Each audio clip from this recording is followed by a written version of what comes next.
우리 좌우에 계신 분들과 함께 인사를 나눴으면 좋겠습니다. 주님 안에서 위대한 패배를 경험하십시오. 이렇게 인사할까요?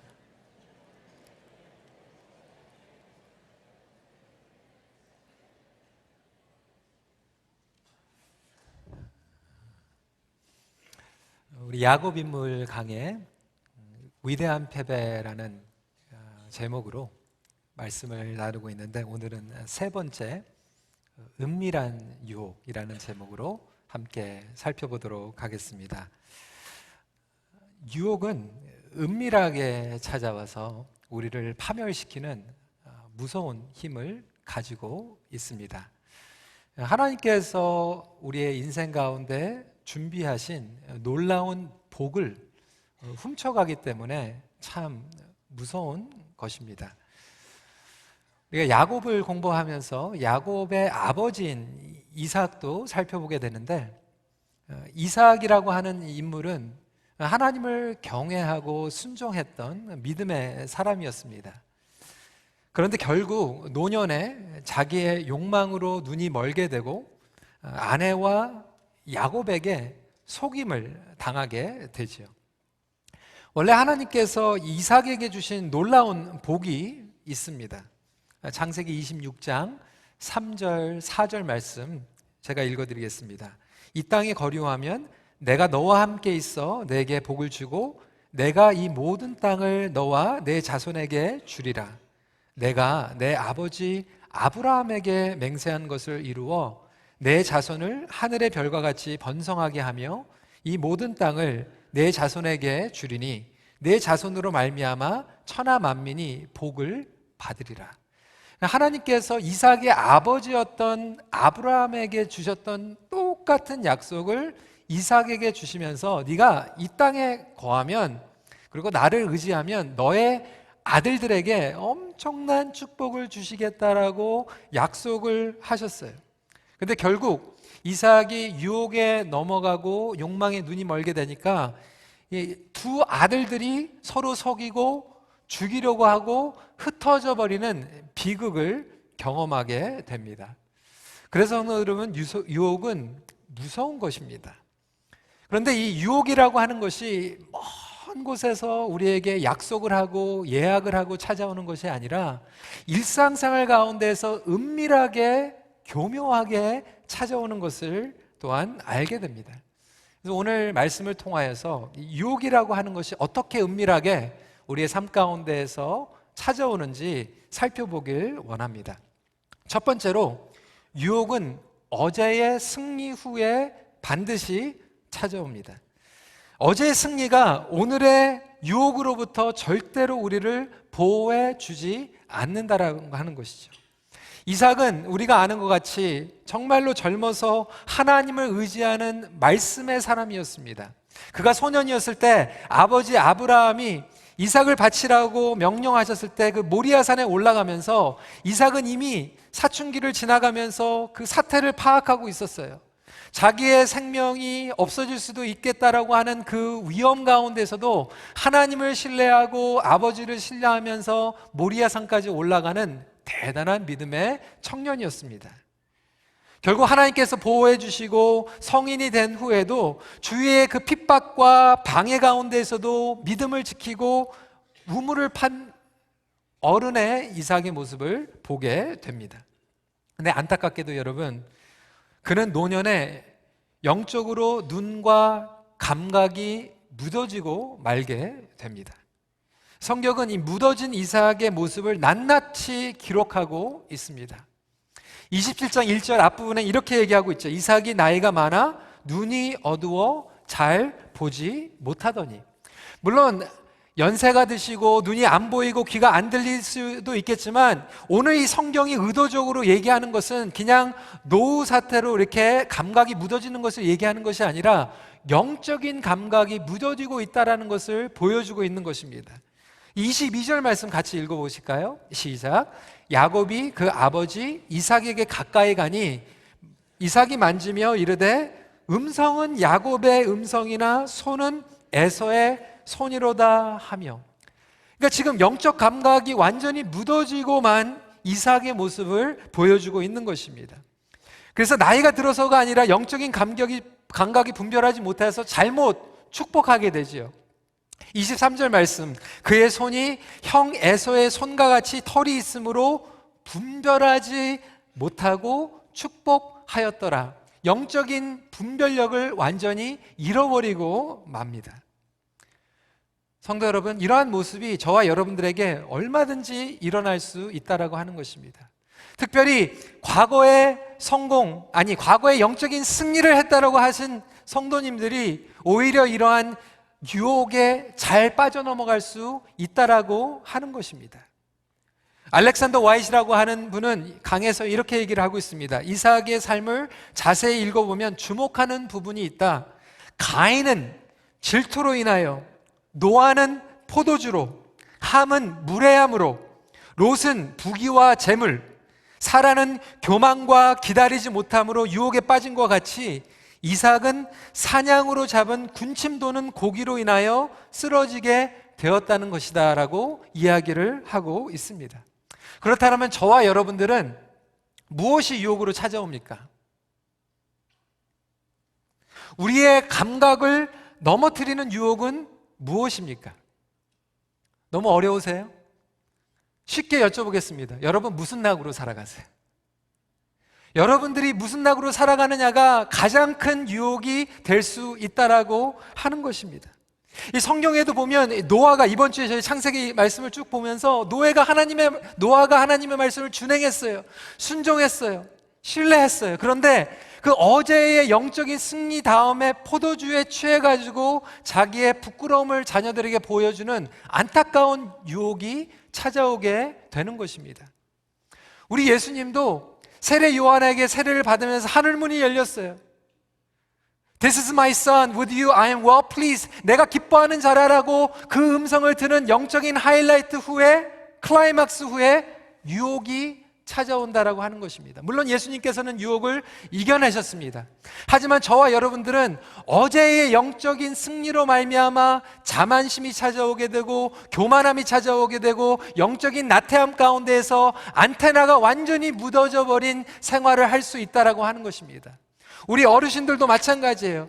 예전에 젊었을 때 정말 뜨겁게 신앙생활을 했는데 나이가 들어가면서 영적인 감각이 무뎌질 수 있다라고 하는 것입니다. 우리 젊은이들도 마찬가지예요. 젊었을 때, 청년 때에는 간절히 주님만을 의지하면서 살아갔는데 결혼하고 직장 잡고 하면서 그들의 인생이 너무나도 무뎌지고 하나님을 향한 복음의 열정이 사라지는 것들을 목회를 하면서 많이 보게 됩니다. 그러면서 자기의 즐거워하는 자기 낚시로 살아가게 되는 거예요. 여기에서 이삭은 자기 아들을 축복하면서 지난주에도 말씀을 드렸지만 4절 후반부입니다. 내가 죽기 전에 내 마음껏 내게 축복하게 하라. 여기에서 내가라고 하는 히브리 단어가 납시라고 하는 단어를 쓰고 있는데, 납시라고 하는 단어는 나의 영혼, 나라고 하는 표현도 되지만 성경에서 더 자주 등장하는 해석은 뭐냐면 나의 목구멍, 나의 식욕을 채우게 하라. 나의 목구멍을 기쁘게 하기 위해서, 나의 욕구를 기쁘게 하기 위해서 유혹에 넘어가게 된다라고 하는 거예요. 여러분, 이삭이 한쪽으로 완전히 치우쳐버립니다. 예전에는 매 순간순간마다 하나님의 음성을 들었고 매 순간마다 하나님을 의지하면서 하나님의 방법대로 하나님의 말씀으로 살아가려고 했지만 영적 감각이 묻어져 버리니까 자기 목구멍 채우는데 급급하면서 살아가게 됩니다. 여러분, 이런 모습이 우리에게 너무나도 많이 있지 않습니까?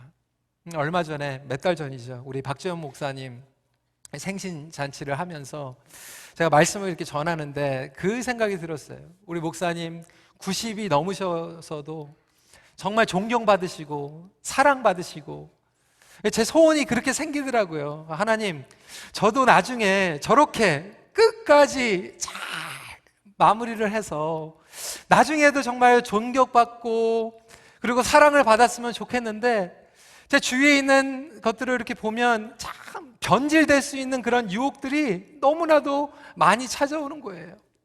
목회를 하면서 어디 신방을 가면 뭐 대접받죠. 그러니까 한국교회에서 목회를 하면 목회가 아니라 먹회라고 얘기를 합니다.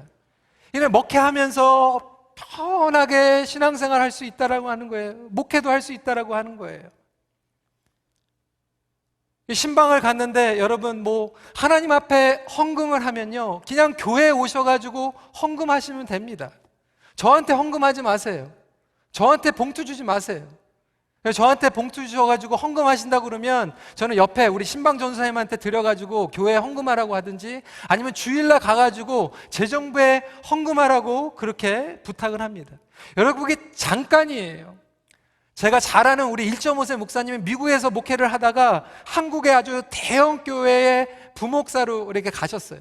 영어 목회를 하면서 한국어도 잘하니까 한국어로 이제 신방도 하면서 이 강남 제일 잘 사는데 교구를 맡아가지고 신방을 한 거예요. 처음에 가니까 신방을 했는데 이 봉투를 주더래요. 그러니까 굉장히 기분이 나빴대, 속으로. 내가 나를 뭘로 보고 이렇게 봉투를 주냐고 기분이 나빴대요. 나중에 몇 년이 지나고 나가지고 어디 신방에 갔는데 그 다음에 봉투가 없으니까 속으로 나를 뭘로 보고 또 안 주냐.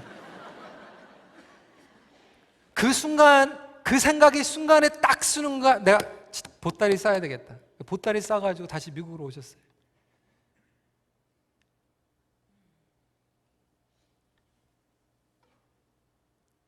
여러분, 유혹이 너무나도 무섭습니다.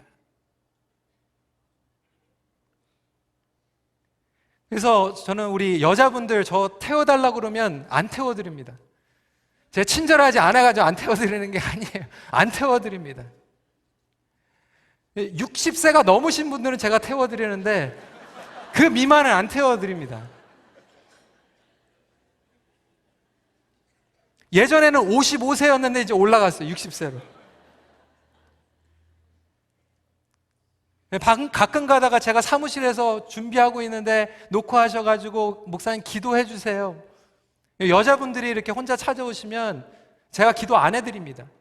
우리 여자 전사님하고 같이 여자 전사님한테 기도 받으시고, 상담이 있으시면 우리 권사님께 약속을 하셔가지고 밑에 층에서 세교실 바로 옆방에서 신방을 하고 상담을 하기도 합니다. 근데 여러분, 이 목회자들에게만 적용이 되는 게 아니에요. 우리 성도들에게도 적용이 되는 거예요. 우리 성도 중에, 우리 EM 중에 어떤 친구가 그렇게 얘기를 하는 거예요. 자기가 정말 하나님을 섬기면서 사람들을, 불쌍한 사람들을 섬기기 위해서 의사가 됐다라는 거예요. 예전에는 그 사람들이 아프면 정말 마음이 너무나도 아프고 그 사람들의 치유를 위해서 최선을 다했는데, 시간이 지나가니까 환자가 환자로 보이는 게 아니라 돈으로 보이는 거예요. 우리 청년들도 마찬가지 아닙니까? 열망이 식어지고, 직분자들도, 우리 장로님들도 마찬가지 될 수 있어요. 영적으로 깨어있지 않으면 결국 그 영적인 분별력과 권위를 잃어버리게 된다라고 하는 거예요. 예전엔 두렵고 떨리는 마음으로 하나님을 섬겼는데 영적으로 무뎌져 버리는 거예요. 이삭이라고 하는 사람도 이렇게 무너질 수 있으면 저와 여러분들도 영적으로 무뎌지는 것은 너무나도 잠깐이라고 하는 것을 우리는 기억해야만 되는 것입니다. 이삭은 보지도 못하고 듣지도 못하고 느끼지도 못하고 있어요. 여러분, 우리가 신앙생활을 하면서 종교생활을 한다고 하지만 하나님을 보지도 못하고 하나님의 음성을 듣지도 못하고 하나님을 느끼지 못하면서 살아가고 있는 성도들이 너무나도 많이 있지 않습니까? 그러면서 이삭은 무책임했어요. 전혀 아들들을 지도해 주지 못했어요. 창세기 26장에 보면 에서가 장가를 갔는데 장가를 잘못 갔어요. 근심했다라고 표현을 하고 있지만 이삭은 한 번도 에서를 불러다가 영적으로 가이드라인을 해주지 않아요. 사랑하는 에서야, 네가 그렇게 살면 안 돼라고 얘기를 한 번도 안 해주고 무책임한 아빠의 모습으로 남아있습니다. 여러분, 그것은 영적인 가장이 아니에요. 제사장의 역할을 하는 것이 아닙니다. 그럼에도 불구하고 이삭은 자기가 할 것만 딱 하고 자기는 책임이 없다라고 얘기합니다. 야곱이 속이고 나서 아버지의 축복을 받고 도망가고 에서가 와가지고 엉엉 자기 가슴을 치면서 후회하면서 아버지 어떻게 합니까? 제발 저를 축복해 주세요 라고 얘기하는데, 여러분, 이삭이요 37절 말씀 읽어보겠습니다. 시작.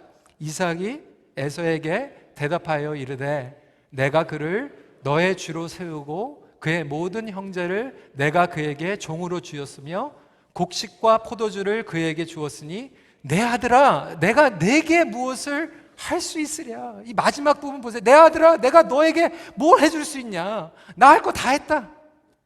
네가 알아서 살아. 아무런 책임도 지지 않고. 여러분, 이러한 가정, 이러한 공동체, 어려운 갈등을 겪는 경우들을 많이 보지 않습니까? 우리가 자녀들을 하나님께서 선물로 주셨을 때는 하나님 말씀으로 키우겠습니다 라고 했는데, 나중에는 영적인 감각이 묻어지면서 내가 할 거 다 했다, 네가 알아서 살아, 기도해 주지도 못하고 영적으로 가이드해 주지도 못하는 우리 아버지의 모습, 어머니의 모습이 여기에서 드러날 수 있다라고 하는 거예요. 영적인 아버지들도 마찬가지예요. 공동체에서 내 책임은 없다라고 얘기하는 거죠. 내가 할 거는 다 했다라고 얘기하는 것이죠. 여러분, 이삭에게만 이런 유혹이 찾아오는 게 아니라 리브가에게도 유혹이 찾아오는데, 그 유혹은 어떠한 유혹입니까? 두 번째로, 유혹은 과정을 무시한 사랑이라고 하는 거예요. 과정을 무시한 사랑. 리브가는 야곱을 엄청 사랑했어요. 그런데 말씀을 무시한 사랑이었어요. 과정을 무시한 사랑이었어요. 그래서 이 야곱으로 하여금 거짓으로 자신의 형 에서랑 같이 꾸미고, 이 염소 새끼의 그 털을 가지고 아버지를 속이게 만드는데요, 참 교묘합니다. 리브가는 예전에 하나님의 말씀에 귀를 기울였던 사람이었어요. 그래서 자기의 뱃속에서 쌍둥이가 막 싸우니까 기도를 합니다. 하나님의 음성을 들려주세요. 그래서 25장 22절 말씀 이렇게 얘기하고 있죠. 그 아들들이 그의 태 속에서 서로 싸우는지라. 리브가가 이르되, 이럴 경우에는 내가 어찌할꼬 하고 가서 여호와께 묻자온대. 분명히 여호와의 말씀을 들었던 여종이었어요. 그런데 지금 이 결정적인 상황에서 그 말씀을 무시해버립니다. 하나님의 과정을 무시해버려요. 그 말씀을 전혀 야곱에게 들려주지 않아요. 자기의 말이 하나님의 말씀보다 앞서게 됩니다. 8절 말씀입니다. 그런즉 내 아들아, 내 말을 따라 내가 내게 명하는 대로. 하나님의 말씀을 야곱에게 들려주는데, 야곱아, 다 소용없어. 엄마 말 들어. 엄마가 다 알아서 해줄게. 더 심각합니다. 13절 말씀 읽어볼까요? 시작. 내 아들아, 너의 저주는 내게로 돌리리니 내 말만 따르고 가서 가져오라. 아들의 저주까지도 감당하겠다고 하는 엄청난 희생과 사랑. 제가 이 말씀을 묵상하면서 이런 어머니는 성경에 리브가하고 우리 대한민국 어머니밖에 없어요. 어머니 공감하지 않으세요? 자, 한국의 그 교육열이 대단한 분당하고 이 강남에 갔더니요, 교회 그렇게 열심히 다니는 권사님들하고 집사님들이요, 고3 아이들한테는 이렇게 얘기해요. 엄마가 책임질 테니까 너 1년 동안 교회 가지 마. 대학을 먼저 가야지. 여러분, 그거 저주입니다. 하나님 앞에 예배를 드리고 하나님 앞에 의지하면서 나가는 거를 가르쳐줘야 되는데 나가지 말라는 거예요. 그거 저주인데 뭐라고 얘기하는 거예요? 내가 책임질 테니까, 네 저주 내가 받을 테니까 너는 좋은 대학 가. 너 성공해야 돼. 여러분, 영어 성경에 보니까요, I will help you to succeed 이렇게 얘기하는 거예요. 너 성공하면 돼. 그 저주는 엄마가 받을게.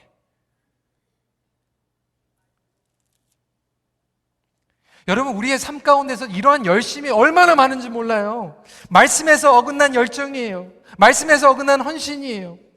관계를 깨트려버리는, 여러분, 교회 안에서도 결과 위주, 성공 위주, 열매 위주인데 과정은 다 무시해버려요.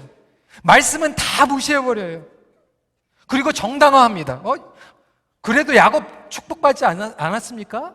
결과로 보면, 여러분, 성경에서요, 이 야곱에 대해서 얘기하는 것은 똑같이 하라는 게 아니라, 그럼에도 불구하고 하나님께서 나중에 고난을 통하여서, 고생을 통하여서 성화시키시는 하나님의 은혜에 대해서 보여주고 있는 것이지, 우리도 똑같이 지금 야곱처럼 반칙해가지고 하나님의 복을 구하라고 얘기하는 것이 절대로 아닙니다.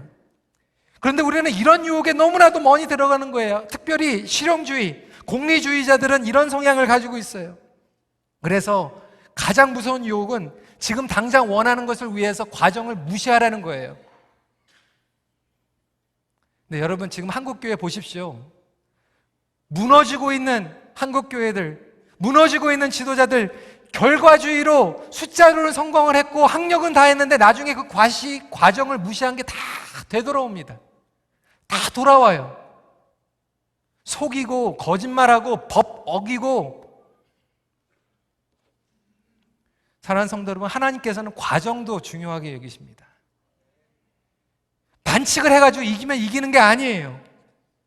왜 한국의 재벌들이, 기업들이 이런 어려움을 겪고 있습니까? 고용주들이 자기 인플로이들한테 제대로 대가도 지불 안 하면서 돈만 많이 벌어가지고 11조 주면 하나님께서 기뻐하십니까? 목회자가, 교회가 법 어기면서 교회 숫자만 성공하면, 교회 숫자만 부풀어 오르면 하나님께서 기뻐하십니까? 월요일부터 토요일까지 정말 하나님께서 기뻐하시는 삶을 살아가지 못하면서 연약한 사람들을 무시하고 짓밟고 힘들게 하면서 주일날만 결과로 예배드리면 하나님께서 기뻐 받으십니까? 하나님의 복은 원하는데 하나님의 말씀은 떠나 있어요. 사단이 예수님에게 유혹한 것도 마찬가지였어요. 결과만 있으면 되니까 과정을 무시하라는 거예요. 여러분, 그 과정을 무시하면요, 다 돌아옵니다. 그래서 열정이라고 하는 것 가지고 우리는 정당화하죠. 지금 당장 해야 됩니다. 그런데 열정이, 패션하고 여러분 기다리는 것, 페이션스는 같이 가는 거예요. 패션하고 페이션스는 같이 가야 되는 것입니다. 하나님께서 열정을 부어주신 위대한 인물들은 과정을 중요하게 여겼어요. 느헤미야도 열정을 가지고 있었는데 과정을 지켰어요. 에스라도 열정을 가지고 있었는데 과정을 지켰어요. 오늘날 교회에서 하나님의 복음의 열정을 가지고 과정을 무시하고 약한 자들을 힘들게 하고 반칙하고 치링하고, 그러한 결과는 하나님의 영광을 가리는 결과이지 하나님께서 흡양하시는 결과가 아니라고 하는 것입니다. 세 번째 유혹은 무엇입니까? 정말 무섭죠. 세 번째로 유혹은 가까운 곳에서 찾아옵니다. 야곱의 유혹을 통하여 보게 되는 것은 절대로 멀리서 예고하고 오지 않는다라고 하는 거예요. 첫 번째로 가까운 사람을 통해서 유혹이 오게 됩니다. 야곱은요, 어머니의 권유는 뿌리치지 못해요. 결국 아버지에게 하나님의 이름을 걸고 거짓말까지 하는데, 세상에 이런 거짓말을 합니까? 20절, 혹시 자막에 있는지 모르겠는데 제가 읽어드릴게요. 내 아들아, 내가 어떻게 이같이 속히 잡아왔느냐? 그가 이르되 아버지 하나님 여호와께서 나를 순조롭게 만나게 하셨습니다. 거짓말 해놓고 하나님의 은혜입니다 얘기하는 거예요. 막 거짓말하고 치링해가지고 하고 나서 하나님의 은혜입니다. 참 해석도 좋아요. 이렇게 이 유혹이라고 하는 것은 가장 가까운 사람에게로부터 올 때가 있어요. 제가 우리 EM 청년들한테 그렇게 얘기했어요. 이렇게 야곱 봐라, 유혹이 어머니한테서 온다. 어머니, 유혹이 아내한테 온다. 우리 여자들만 그게 아니라 유혹이 아버지한테도 올 수 있고요, 자기 형제에게로부터 올 수 있다라고 하는 거예요. 예수님도요, 가장 가까이 있었던 측근 베드로가 유혹을 합니다. 예수님, 십자가 지시면 안 됩니다. 근데 예수님은 넘어가지 않으시죠. 근데 저와 여러분들은 10중 8구 넘어져요. 가까운 어머니가 유혹을 하는데, 아버지가 그렇게 하라고 그러는데 그냥 넘어갑니다. 그게 사람이에요. 지금 한국의 비선 시스템 얘기하는 게 여러분 오늘만 얘기가 아니에요. 가까운 데서 얘기하면 막 넘어가는 게 사람이라고 하는 거예요. 인정 때문에 넘어가고, 내 친한 사람이 얘기하니까 넘어가고, 그러니까 주위의 분위기가 어떠한 분위기로 만들어가는지가 중요하다라고 하는 거예요. 내 주위에 있는 사람들이 그렇게 유혹을 하면 우리도 넘어갈 수밖에 없다라고 하는 겁니다. 여러분, 제가 고등학교 때 좀 방황을 했어요. 무슨 방황을 했는지는 자꾸 궁금해 하시지 마시고 하여튼 방황을 했어요. 근데 그때 보니까요, 제 주위에 있었던 친구들이 다 방황을 했어요. 사춘기 때 이민을 와가지고 정체성도 모르겠고 앞으로 어떤 비전을 가져야 될지 모르는 그 상황 가운데서 마음을 잡으려고 해도요, 내 옆에서 친구들이 유혹이 있으니까 이게 계속 넘어가려고 그러는 거예요. 넘어가려고.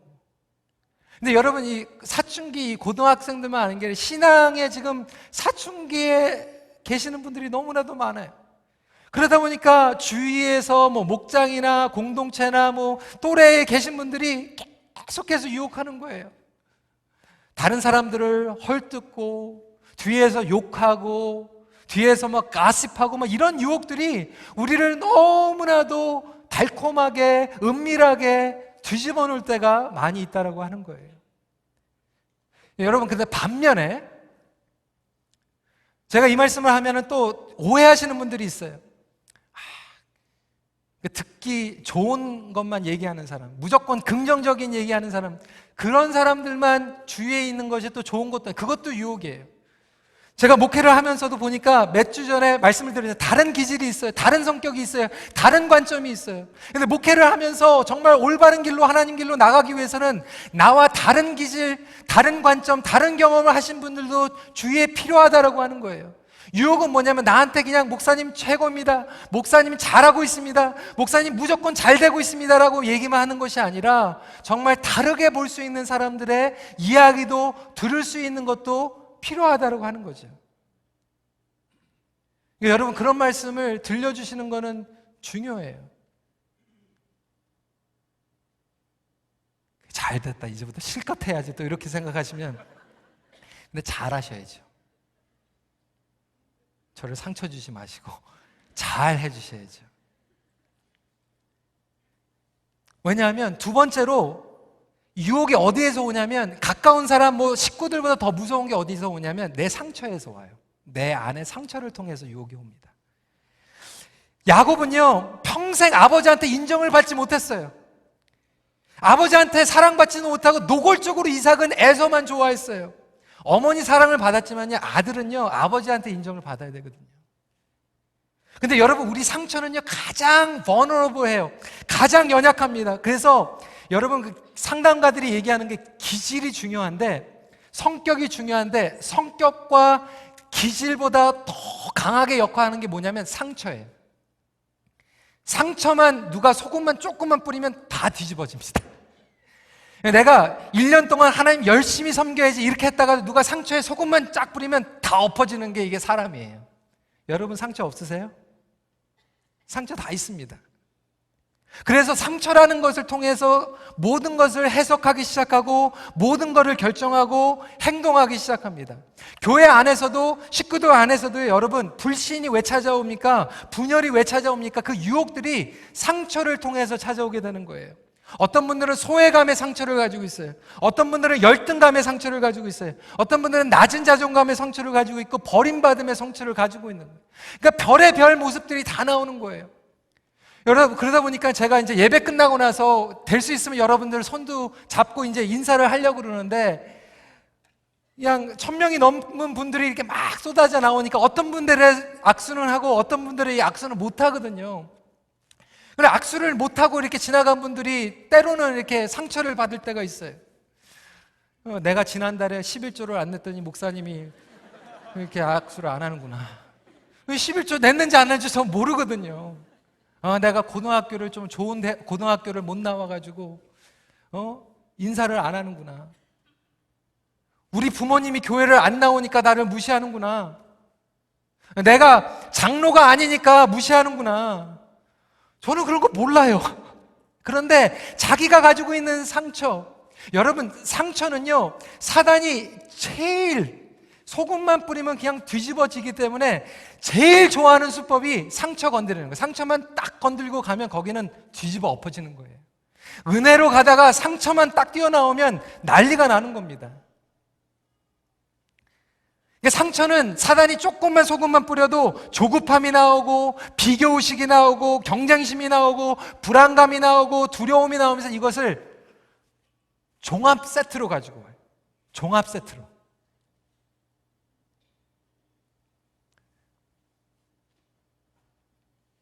그럼 제가 몇 달 전에 집회를 갔다가 들었던 얘기인데요, 에스키모가 늑대를 잡는 방법이 있대요. 어떻게 잡는지 아십니까?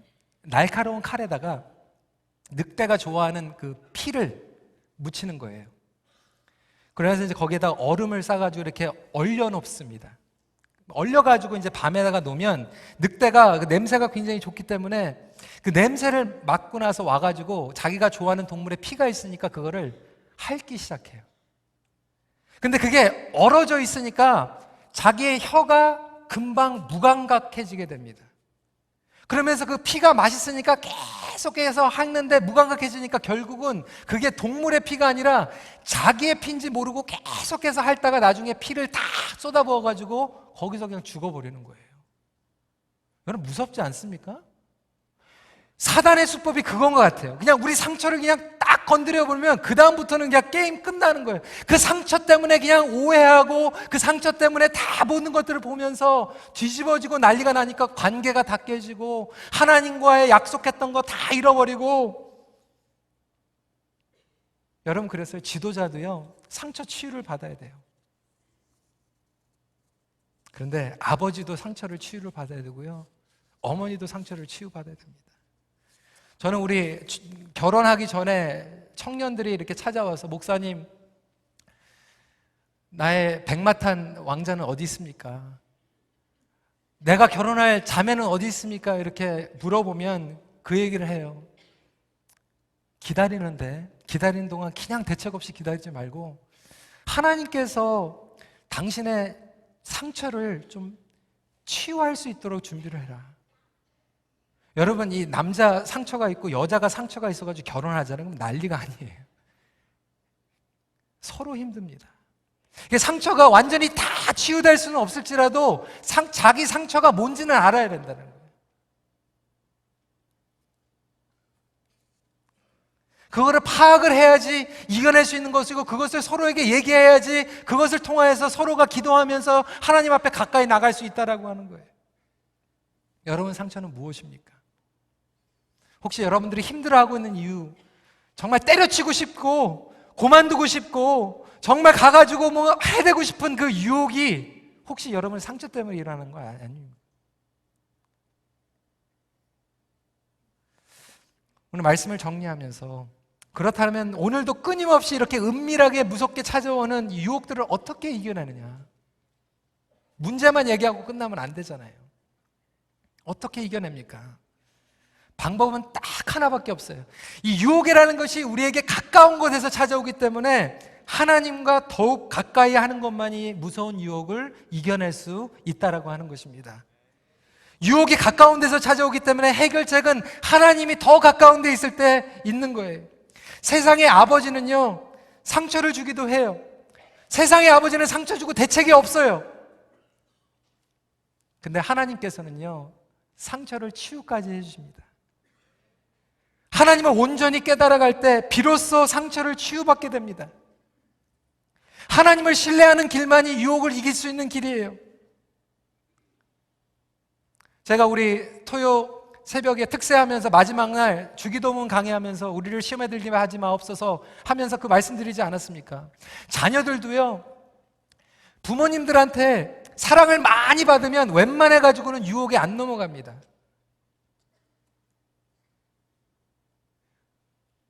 딸아이들이 자라면서 아버지한테 너 너무 예뻐, 내가 너 최고로 사랑해, 이렇게 들은 애들은요 고등학교 가가지고 남자애들이 너 너무 예뻐 그러면 나 알아 그렇게 얘기해요. 근데 그거 한 번도 못 들어본 애들이 고등학교 가가지고 별 시시한 애가 와가지고도 You are so beautiful 그러면 뿅 가버리는 거예요. 넘어가 버리는 거예요. 그 들어봤어야지. 여러분 정말 부모님들을 신뢰하면요 유혹에 넘어가가지고 쓰러져도 부모님들한테 곧장 달려갑니다. 그런데 신뢰감이 없는 아이들은 넘어지고 나서 도망갑니다.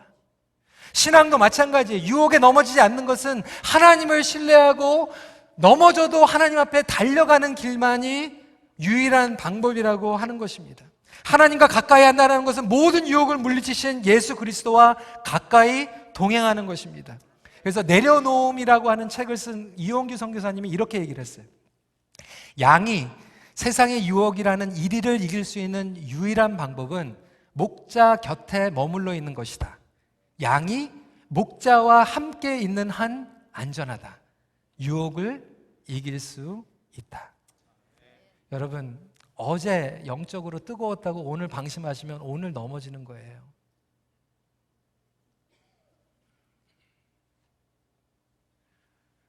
그런데 주님 앞에 나아가면 주님께서 우리의 유혹을 다 이해하고 계세요. 정죄하시는 것이 아니라 이해하시고 힘을 주세요.